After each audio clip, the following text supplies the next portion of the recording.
I was born February the 27th, 1929, to Andy and Angela Sprudy. I was the fifth, I think, out of seven. Marty was the oldest, followed by Paul, Richard, Ralph, myself, and Wynn, and Bob. Well, I was born in that house right beside Ralph, and it's the House of Seven Gables, always known as the House of Seven Gables. Kind of brought the tears to your eyes, see that whole house burned down. Lots of memories in that house. It wasn't because they had the money, but we did have an indoor toilet and an outdoor one, but that was special to have an indoor toilet. A couple of them might have been in the hospital. Most of them were born at home. This old Dr. Orr. Oh, at that time when babies were born, the sooner you could get that baby baptized, the better, because if you didn't, that baby couldn't even be buried in Catholic ground. So most of the time you bundled up that baby, and we had a horse and little buggy, and Mom and Dad and that baby all cuddled up in warm blankets would head to Cuterville from our place to get that baby baptized, because that baby couldn't die. If it did, it wouldn't go to heaven. How things have changed. Dad and Mom never had a lot of money, but we just were a good, happy family. Had to walk up to school and church and everything else. Lived very simply. Well, Mom was from Switzerland. Sister Teresa came over first and became a nun, and then pretty quick Mom followed her. And I think she boarded at my dad's and Mom's house, and that's when her and Dad got together and got married, and that's how it all started. My mom's brothers. They actually were from Switzerland too, and they helped build a convent and helped. All those rocks in that convent were brought down off the hill, and they helped bring them down. Uncle Hubert lived with us, and none of us liked him because he was so strict and so stern, but we had to clean his room, Wynn and I did, so we did. But there was this one day, and we were to leave his stuff alone, but I had to open up that top drawer and see what he really had in there. And here was this box of eyes looking at me. I didn't know that he had a glass eye. So I closed the drawer real quick and forgot I saw it. I think I was Dad's pet, but he was, he believed in having fun, and he would stick up for me if Mom got kind of mad at me. But they worked hard. Those old-timers were just hard-working people. They did everything, they made their own butter and chickens and garden, canned and sewed for the kids. Yeah, they worked hard. I think the first real money I made was when they didn't think about spraying potatoes, but there was potato bugs. So we would get paid by how many potato bugs we would pick. Sometimes it would be 25 and we had 25 cents. That was a lot of money. That's probably the first money I made. No, I went to up at St. Gertrude's. They had two little wooden houses, like schoolhouses. One they taught grades 1 to 4, and the other one they taught, I guess, 5 to 8. So we would just run up to school and run home for lunch and run back up to school. I wasn't so much into studying as having fun, but both of my sisters were really in it to learn something. So Wynn and I cleaned the school for our tuition.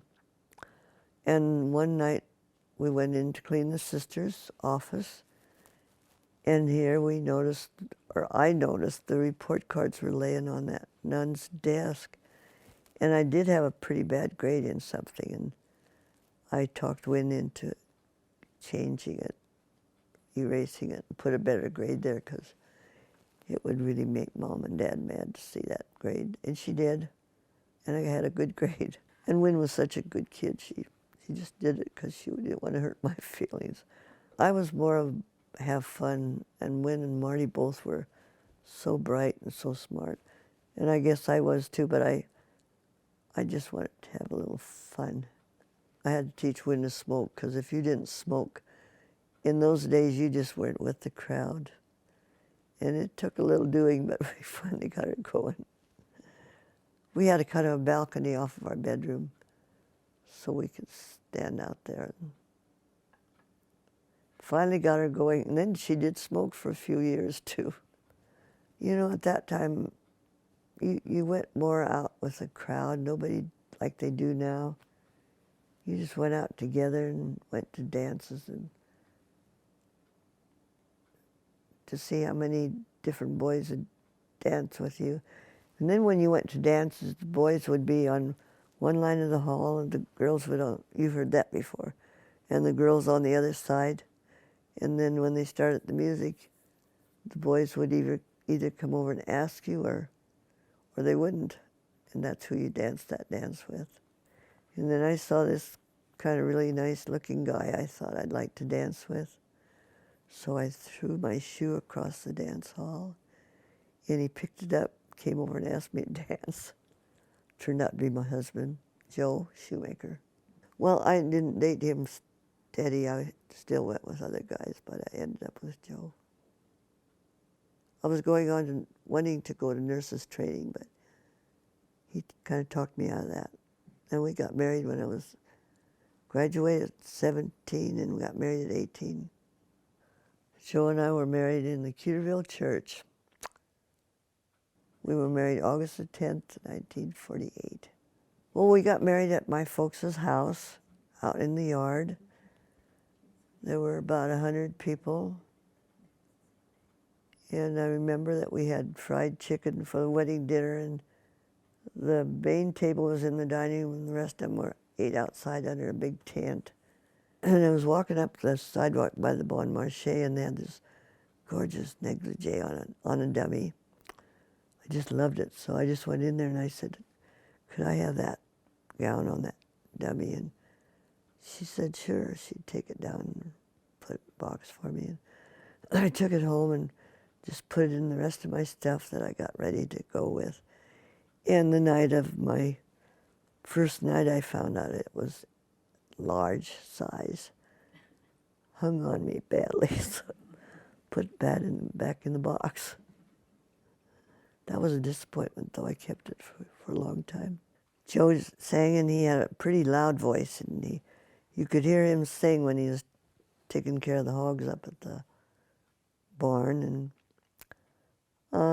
he'd come in the kitchen while I was cooking and sing a little bit, dance a little bit, and go back to cooking. I would go back to cooking, but yeah, he liked to sing. Joe did try to teach me to sing, but I never sang in front of anybody. He started on his own as far as buying this piece of ground, and then he also raised pigs at the same time. And he also would get up at 4 o'clock in the morning and pick up milk from the people that had milk around here and take it down to Kamei. He wanted to farm and get going. He wanted a family. He didn't want me to be a nurse. So we just started a family. And they're all pretty good kids. I wouldn't trade any of them. Dave and Arlene, Shirley, Tom, Gloria, and then Bill and Ken. Dave was the oldest, and he was a real colicky baby. So we'd take him in the car and go for a drive just to settle him down. But old Dr. Orr said, give him a teaspoonful of whiskey and he'll settle down. And it worked. So we did that quite often. We always had Christmas Eve here. And a house full of people and a tree full of presents. That room was almost full because there was a lot of them here. So that was always a special time. Still is, I guess. We did take car rides, but we took all the kids with us. And Joe and I were both pretty heavy smokers. So, you know, you roll up the windows because those roads were dusty out there. And Joe and I were both just a smoking, and I don't know, they complained a little bit. That's like when we used to go out to church at Green Creek. From church, you went right to the Green Creek bar. So the guys and women went into the bar and had a drink, and the kids sat out there on the steps, and we just gave them a candy bar and ice cream cone, and they were happy. That was kind of a ritual. That was about the same story every Sunday. Well, he was 53 when he had that first acute heart attack, they talked. But somebody ran in the ditch down there, and he was trying to get him out. And he did. They took him to the hospital. But anyway, then he came up to the house, and he sat on the bed, and he said, I think you better take me in. I feel I have some chest pains. So Tom and I took him in, and we got up to the highway, and he says, you know, it kind of went away. Let's just go back home. And I said, I think now that we're here this far, we should go on in, which we did. And as soon as they got in there, he had the attack, and they had to shock him back to life. And when they do that, that's kind of ugly to see because the whole body. But Dr. Imhoff says, get her out of here. And anyway, when Joe did come back, he said that he saw these nuns were standing around. And he says, why didn't they just let me go? Because he says, I was floating in the clouds and there were angels around there. And why did they bring me back? And he really meant it. Then they did put a pacemaker in, and he lived till he was 60. And then I remember I said that was an advantage when you can talk to when you know they're dying. To some ways it's nice because you can talk everything out. And we did a lot of that. And he said, when I'm gone, I don't want you crying around. Just go ahead with life and take care of things. I was sitting there, and I had supper on, and Tom came around the corner, and he was going to ask Dad something about the hogs, and he wasn't lifting his head, and I said, what's the matter? And I went over there and lifted his head, and his head just went down, and he was gone. So we did put him down on the floor, and I thought I was giving him CPR, but I really wasn't, because that pacemaker was just one long line. I knew he was gone. And then Harry Schmidt had heard it on his little scanner or whatever, and he came over here right away and stayed till the ambulance came. That was 2 days after Christmas, 1 day after Christmas. It was a special Christmas because that was the night I said, I think that you should not be playing there. I think you should lay down and rest. And he says, no, I don't want to rest. I want to watch these kids play poker. In the mornings, that Green Creek Cemetery is really very nice and looks over the whole prairie. And I'd fix coffee and my cigarettes and go and sit up there in the mornings for a little bit.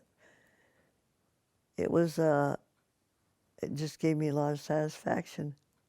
I think it was Shirley's idea, but we all got together and said, it's Dad's birthday, let's go up to the cemetery and celebrate his birthday. So we got a few bottles of wine, lawn chairs, and went up there and circled around his tombstone and just told stories about his life. I thought that was really special to me. It was in the Tribune that they were going to have that hypnotic thing at Grangeville to quit smoking. And I really wanted to quit. You had to really want to quit or forget it. But I think there was 5 of us from Cottonwood went on that bus and went over there that night to quit smoking. And the lady came out and she says, we were waiting to get in that hall, and she says, okay, now, she says, you can have one more cigarette, and then you put them out, you come on in, and we will start this hypnotism thing. And boy, everybody smoked that last cigarette like it was going to be the end of the world. And we went in, and we all laid down on the floor, and she started water running and some kind of soft music, and I guess it was some kind of talking, but anyway, then she said she was going to walk around and see who had got hypnotized and who wasn't. And I know that she would just lift up your arm, and if it dropped, you were hypnotized. And some were and some weren't, but I was out of it. I even put a pack in the refrigerator just in case. I wanted one again, but I never smoked another cigarette. Well, I did quite a few crafts, different things. I embroidered a lot. I made handkerchief, Kleenex boxes. I don't know if you ever saw those, but I know I made over 300 of those.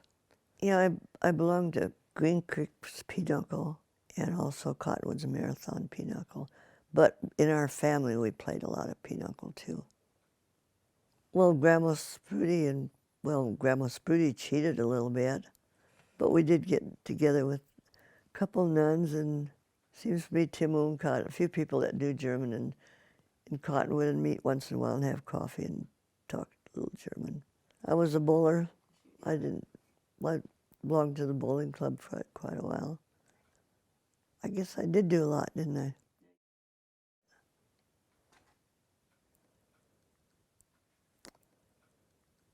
That she was kind of ornery, but she was fun and just loved life, I guess. Loved my family.